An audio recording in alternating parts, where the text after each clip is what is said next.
point where if anybody's been a regular attender at these conferences, we have the History Blitz, which means that you get a brief sort of taste of some of the most cutting-edge research from PhD students. So our speakers today, they're both were awarded Universities Ireland History Bursaries in 2022. And I'm just going to say a little bit about each of them, because really what we want is to hear their research. You don't want to hear me. So if you want more details about their achievements, do check out their bios in the programme. So our first speaker is Cormac Keenan. He's in his second year of his PhD programme in the DCU School of History and Geography. And his research project, actually, it's a lovely seg from Lindsay's talk. He's looking at an examination of the post-revolutionary lives of the dependents of the Irish Revolution and Civil War, 1923 to 80. But he's going to give us a little taste of part of that research now. So, Cormac. Yeah. First, I would like to thank University of Ireland for inviting me here to give this short paper today, and also for its support throughout my postgraduate research. As Marnie said, Lindsay and Byrne's paper really complements what I'm about to talk about, and so does Susie Deedigan's to an extent as well. So there will be some themes, similar themes that emerge. So my paper examines three sources of economic relief for Republican dependents in Northern Ireland. It considers how they were perceived and policed by the authorities and the impact that this had on the dependents. In August 1922, Mrs. C. McGee from Auchnacloy, County Tyrone, wrote to Winston Churchill, the British Secretary of State for the Colonies. She explained, quote, "It is really the women and children, their dependents, who are the true sufferers," unquote. She had appealed for economic support for her 11 children and leniency for her husband, Charles McGee, following his internment for IRA membership, while recognising the futility of such appeals to the Northern Irish authorities. Tellingly, her letter became the subject of Royal Ulster Constabulary reports to the Ministry of Home Affairs, and both it and the RUC vigilance towards dependent relief in 1922 establish important context for this paper. Mrs. McGee's optimistic appeal, which highlighted dependent hardship and nationalist alienation from the Northern Irish state, was at odds with RUC security concerns that unchecked funds to Republican dependents benefited the IRA and were ripe for misuse. It further underlined the authorities' determination to keep tabs on funds dedicated to bodies often considered disloyal to the new state. RUC records an Irish Republican Prisoners Dependent Fund and church-affiliated fundraising efforts for the dependents of internees between 1923 to 1924, although scant, provide unique insight into its perceptions and policing of such funds and its determination to understand how and where funds are being collected and allocated. Pictured here is a poster for a PDF garden party fundraiser for dependents of those interned under the Northern Authorities Special Powers legislation of April 1922. The event was held on the 22nd of June 1924 at the Abbey Grounds in Uri, County Down, pictured here in 1931. An RUC report in the event acknowledged this fund that donated £2 weekly to the dependents of internees genuinely alleviated severe hardship, while cautioning that certain dependents, those with private means, were forwarding their allocation to the IRA. The view expressed, and likely indicative of wider RUC views, was that, quote, "By helping the dependents of Republican prisoners, this fund indirectly helps the Republican cause," unquote. This fear, also evidenced in reports on Mrs. McGee, was that economic relief reduced the IRA's financial obligation to the families, freeing up funds for military operations, despite the Northern IRA's negligible strength from mid-1922 onwards. RUC policing of this event that reportedly drew a crowd of 300 people was also revelatory. Worried that any intervention would become the subject of propaganda, more damaging than any potential misuse of the limited funds attained, it nevertheless kept organisers under continuous surveillance and ensured an RUC presence at the event. The limited fundraising potential of the event and wider collections, and the relatively settled political climate in the North determined a pragmatic policy of non-intervention, but its physical presence at the event even if purely symbolic, emphasized the force's continuing vigilance and was perhaps influenced by the militant republicanism in Uri and its hinterland several years earlier. Catholic Church-affiliated collections administered by the Society of St. Vincent de Paul in Belfast in 1923 provide an interesting point of comparison with more overt Republican funds like the PDF. Denise Kleinrichert, in her study of Republican internees in the prison ship Argenta, highlighted RUC intelligence gathering on the house-to-house collections of May and June for the dependents of those interned on the Argenta and in the Larne workhouse. The RUC was consistent in its surveillance of church collections, and perhaps even more vigilant to possible political influence, which was already implicit in PDF collections. Reports detailed whether the fund's committees were, quote, constitutional nationalists, quote, or Sinn Féiners, while organisers publicly stressed that there was, quote, nothing political attached to the collection, unquote, and that keeping dependents from starving was its sole consideration. In addition to preempting police scrutiny, declarations of apoliticism sought to differentiate the collection from more politicised funds and to reassure a nationalist community disillusioned with republicanism. As RUC surveillance demonstrated, church-affiliated collections were not above police scrutiny, but the more measured tone of RUC reports, with no discussion of intervention, suggested church affiliation provided relative legitimacy and certain protections. The RUC therefore considered them different to PDF collections, and this influenced its laissez-faire approach. Northern Irish government hostility to republicanism, enshrined in the special powers legislation, complicated and heightened the risk for revolutionary veterans developing military service pension claims and dependents claiming for pensions and gratuities under the Irish Free State's Army Pension Acts. Instances of social and institutional obstruction against dependents when gathering claim evidence also emerged amid this atmosphere of hostility. James Connolly of Belfast complained in August 1924 that the Northern Forties refused to sign his papers for the Free State. While in 1933, Catherine Mullen claimed a doctor in the Down County Infirmary disapproved of pensions for relatives of revolutionaries and obstructed her efforts to secure evidence on her son's illness and treatment. Military service pensions could be seen as a past or present political ideology or affiliation hostile to the Northern State that can also be said to have signposted the individual's disloyalty. Eve Morrison, and more recently Dermot Ferder, discussed the challenges Northern veterans faced during the pension claim process, but the Northern dependent claim experience remains underexplored. Northern dependent letters to the Army Pensions Board that was responsible for adjudicating claims reveal instances, albeit rare, of police and wider interference in the claim process, alongside narratives of sacrifice, isolation, and abandonment from the Irish Free State. For example, in 1940, Luke Quinn stated his unease to the Pensions Board regarding their correspondence owing to RUC raids. He noted how the RUC searched his home and read his letters, and warned that letters, quote, could have gone astray, as every letter is censored now that comes here, so one has to be careful what they write. Concerns regarding interference were more pronounced for Northern veterans, and covering addresses were used due to the prevalence of male interference and the use of pension documentation as evidence of IRA membership in the courts. This pressure on veterans, and to a lesser extent dependents, in conjunction with press reports of incriminating pension evidence used in courts, likely heightened dependent unease. This concern was shared by the Pensions Board.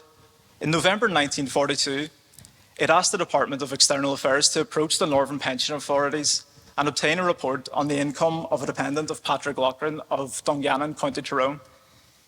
However, this approach was conditional on the non-involvement of the Northern Police, reflecting both a continued mistrust of the RUC and concern for the risks posed to Northern dependents in the claim process. The unease regarding the persistent threat of police interference in the claim process, more than the actual experience of it, was the predominant characteristic of dependent discourse on the police in letters to the Pension Board. This unease, which informed dependent behaviour, was not just born of political opposition to the state, but the wider experience of conflict and life in the North for those marked as Republican. In 1933, Elizabeth Fairley of County Armagh expressed her fear that the authorities would intercept their letters and opted to post them from the Irish Free State. In 1953, Bridget O'Hare, fearing, quote, victimisation or police annoyance, unquote, used an address in Dublin for her correspondence, claiming that most of her letters were opened by the Northern postal authorities.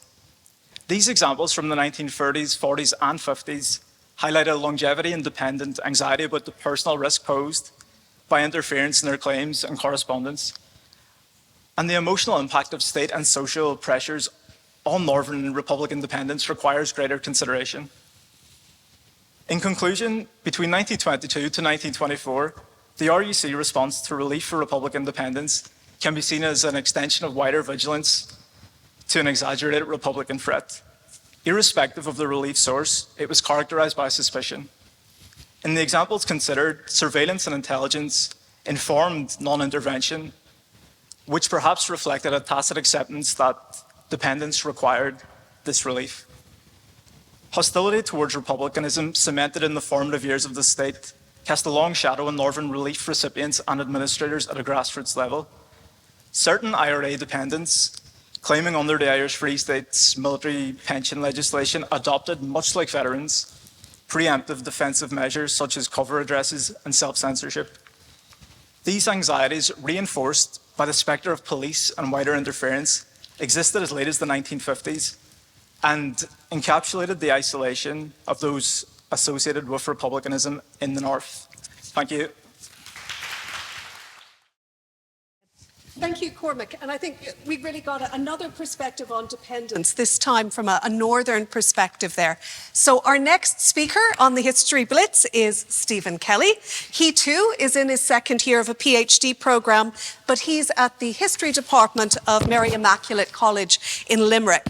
And his research examines British military counterinsurgency in the 18th Infantry Brigade area of operation 1919 to 1921.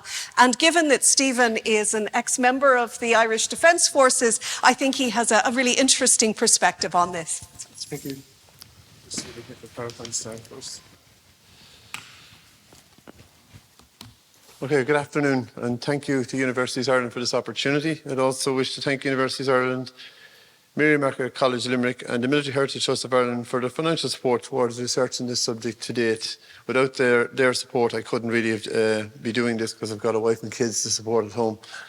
For the next 15 minutes approximately, I'll give you an outline of my research, the research topic, and what I have completed and have discovered to date. Sorry, I'm going the wrong way. The first slide I put up there, have a look at the quote there. There's a quote from Colonel James Percy Anderson, a court martial officer in the 18th Infantry Brigade, on hearing the news that martial law had been declared in the southern counties in Ireland. It should have the effect of more or less isolating the murder gang, and if in addition conviction for bearing arms had carried with it forfeiture of land, the effect would have been far greater.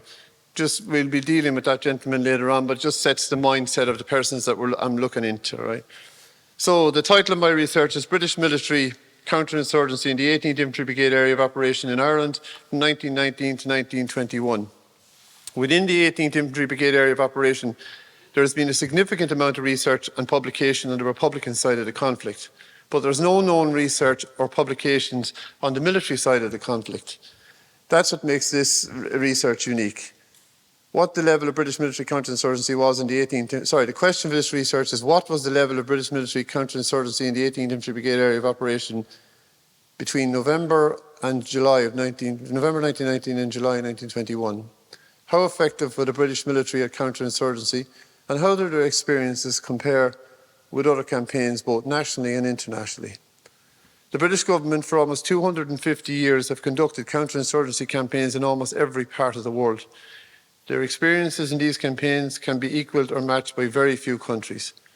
The British have been involved in counterinsurgency campaigns in places such as North America, South Africa, India, Egypt, Iraq, Palestine, Ireland, Malaysia, and more recently Northern Ireland, Iraq and Afghanistan. Their success in these campaigns is mixed with a measured amount of success and failure. This study focuses on the military side of the counterinsurgency campaign in Ireland between 1919 and 1921 and is primarily based on the experiences of a military formation, the 18th Infantry Brigade, in Ireland between 1919 and 1921, and is an empirical study largely based on the original primary source materials located in British archives. The research plan involves a detailed study of the military command structure in the 18th Infantry Brigade, and the declaration of martial law in Ireland in December 1919, the use of military courts, court-martials, courts of inquiry in lieu of coroner courts as a weapon in counterinsurgency, the intelligence war and internment, the use of reprisals, official and unofficial, and an examination of counterinsurgency measures used by the British military in other campaigns and an evaluation of their comparisons. In November 1919, the British military command structure of the Irish Military Command in Ireland returned to the post-bellum organisation of 2 divisions, each with 3 brigades. The command also consisted of the Dublin Military District. The 18th Infantry Brigade of the British Army in Ireland between November 1919 and February 1922 was one of 3 brigades, the 16th, 17th and 18th, which together completed the formation of the 6th Division. The Kerry Brigade was added to the division on the 13th of July 1920. The 6th Division was based in the province of Munster and a small part of South Leinster. The area of operation for the 18th Infantry Brigade covered practically all of the counties of Limerick, Clare. The brigade also extended into County Tipperary, covering the northern part of the county, including the towns of Newport, Neenah, Thurles and Templemore. The southern end of the brigade was a small part of North Cork, including Ballyvenair, Charleville. To the west of the brigade extended over to cover Listowel in County Kerry. The brigade also extended to cover Gort in County Galway and Birr in Kings County Offaly. There were some geographical changes to the brigade in 1920, with Listowel going to the Kerry Brigade, Gort to the Galway Brigade, and in 1921 Birr came under the control of the Athlone Brigade. Initially, the brigade had a strength of 4 battalions. Initially, the brigade had a strength of 4 battalions. This rose to a peak of 8 battalions in July 1921. In April 1920, the brigade had a strength of 2,932 people. In June 1921, the strength was approximately 3,902. The commanding officers of the brigade. From November 1919 to April 1920, the 18th Infantry Brigade was under the command of Brigadier General Clifford Coffin. Coffin, who commanded a Royal Engineer Brigade during World War I, was decorated many times, including the Victoria Cross for conspicuous bravery. In April 1920, Coffin was replaced by Brigadier General Archibald Rice Cameron, who later went on to be the first GOC in the North. He had previously served with the Royal Highland Regiment, the Black Watch, during the Boer War, and was also a Great War veteran with considerable command experience. Cameron had previously served in Limerick from 1891 to 1892 and was familiar with the area. In October 1921, Lieutenant Colonel Lewis John Wyatt, officer commanding 2nd Battalion of the North Staffordshire Regiment based at Neenah, he assumed command of the 18th Infantry Brigade, and that was because Cameron had gone north. Wyatt had previously served as a battalion commander and a brigade commander during World War I. He was a career soldier and had previously served in the Boer War. At the time of the selection of the body of the unknown soldier, Wyatt was the director of grave registration and inquiries in France, and it was he who was responsible for the selection of the body of the unknown soldier used in the burial at Westminster Abbey. Wyatt remained in command of the 18th Infantry Brigade after his departure to Northern Ireland in March 1922. To date, a large amount of research has been completed on the trial of Republicans and members of the Royal Irish Constabulary and civilians by the military between September 1920 and July 1921. The trial of Irish Republicans between 1916 and 1922 by military court-martials finds its origins in the British government's Emergency Wartime Powers, the Defence of the Realm Act 1914, amended 1915 and 16. The legislation allowed for the trial of civilians for certain offences by military court-martial. After 1916 rising, the military tried 187 persons using this legislation. These powers were expanded in August 1920 with the introduction of the Restoration of Order in Ireland Act, which gave the military the power to try civilians by court-martial for all civil offences and the power to create new regulations making new offences. In December 1920, the British government declared martial law in the southern counties of Ireland. This was followed in January 1921 with the introduction of military courts and the power to create new offences and to upgrade previously less serious offences to capital offences. This increase in the role of the Army led to the creation of the Restoration of Order in Ireland in September 1920.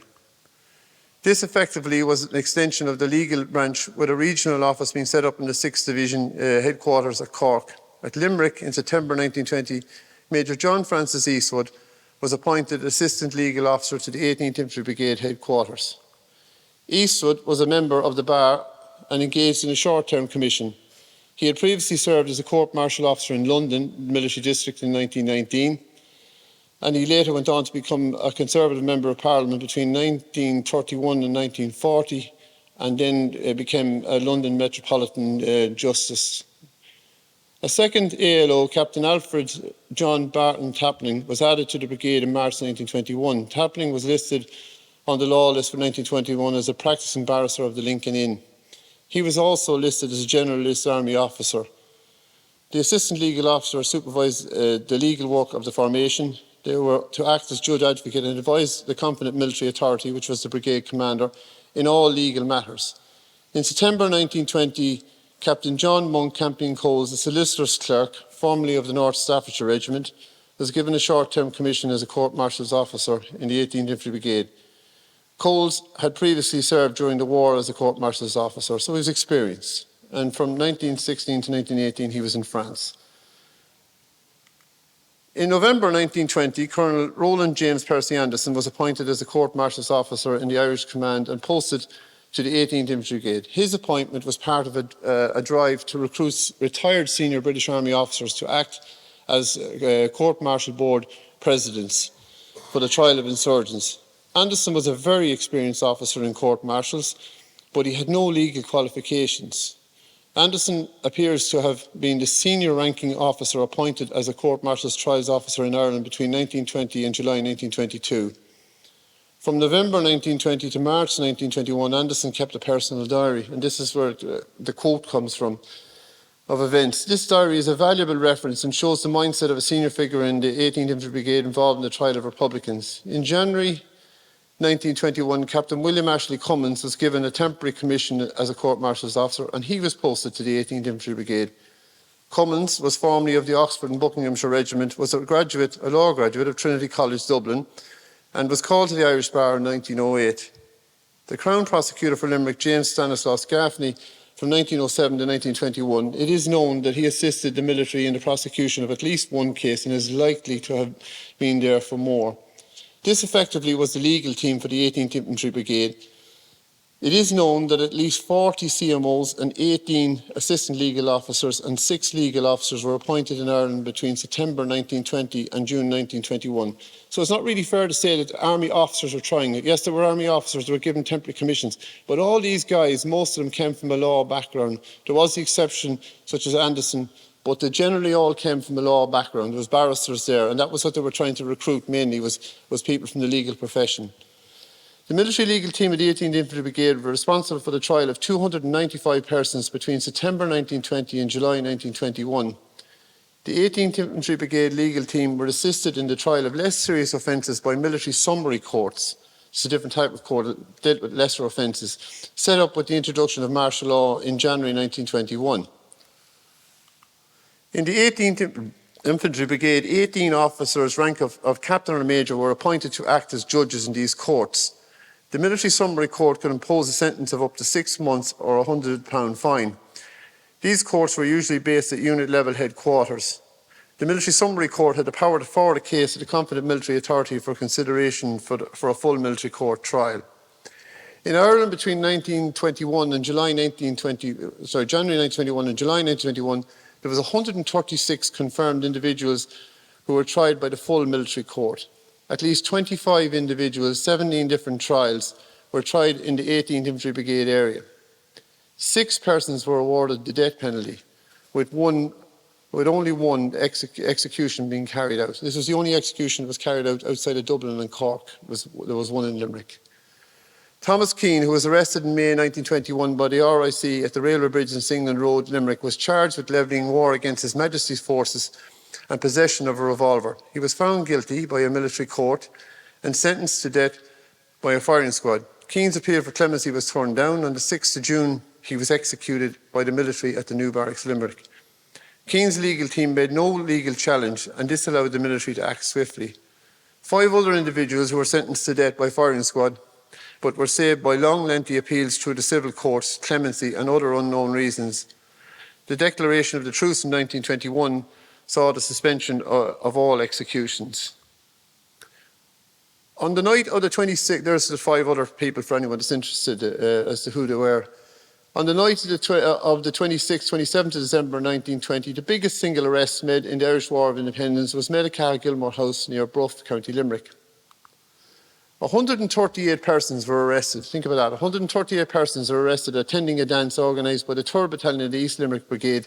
And why were they having the dance? To raise funds for the purchase of weapons. 60 were charged under Defence of the Realm regulations for unlawful assembly, and sentences ranged between 3 to 6 months imprisonment. A further 59 of them were tried by a Field General Court Martial, charged under the Restoration of Order in Ireland regulations for assembling with others and armed sentries committing an act likely to cause disaffection. Wait for it, they were sentenced to 10 years imprisonment, later commuted to 5.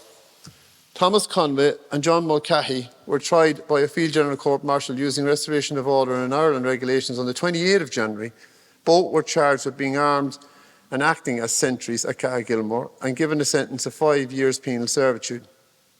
Between the 26th of August and the 28th of December 1920, at least 102 persons were tried by the military in the 18th Infantry Brigade area of operation for offences under the Defence of the Realm regulations and the Restoration of Order in Ireland regulations. Defence of the Realm regulations and the Restoration of Order in Ireland regulations were not only used for the trial of Republicans in the 18th Infantry Brigade area. At least 29 members of the RIC, this included 17 black and tans, were charged under the Restoration of Order in Ireland regulations for offences ranging from larceny to attempted murder.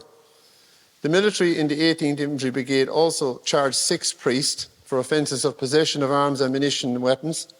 1 auxiliary cadet and a reserve naval officer were also tried. The sentences for known loyalists, William Gabbett and Hanley Hunt, for possession of arms and ammunition appeared to be more lenient, as both were only fined.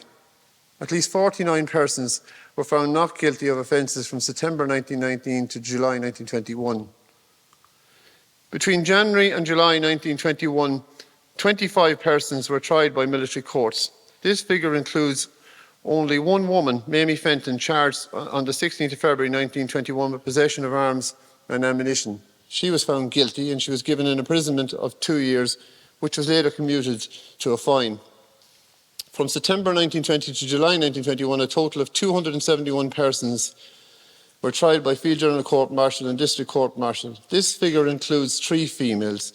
It is known that at least another 40 females could have been charged at Carragilmore, but no females were arrested at the dance in Carragilmore. These figures do not include summary court martial figures for the 18th Infantry Brigade, as records for the brigade are not available. However, 2,296 were tried nationally, with 549 sentences of imprisonment. In conclusion, there's no doubt that the military did see the trial of civilians as a success, but my overall evaluation hasn't been completed yet, and a reserve comment on it. I'd like to thank you for your attention, and I hope you found it interesting.